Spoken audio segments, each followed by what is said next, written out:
sensiz geçen günlerim, yarım kalan hayallerim. Seherimde, akşamımda senin adınla yanarım. Gecelerim soruşar, seni harından aktarım. Sükutumda boğular, senden kalan hatıra. Yitirdiğim gözyaşlarım haramın olsun, haramın olsun. Yüreğimde gizlettiğim o dualarım haramın olsun, haramın olsun.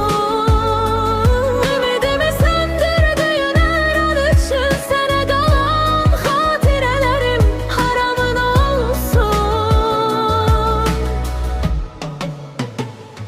Kapalıdır kapılar, ümidime dokunma.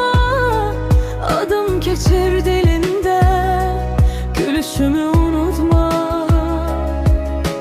Her bakışta, her seste senin gölgen dolaşır. Giden geri dönmese de vicdanın seni yollar. Yitirdiğim gözyaşlarım haramın olsun, haramın olsun. Yüreğimde gizlettiğim o dualarım haramın olsun, haramın olsun.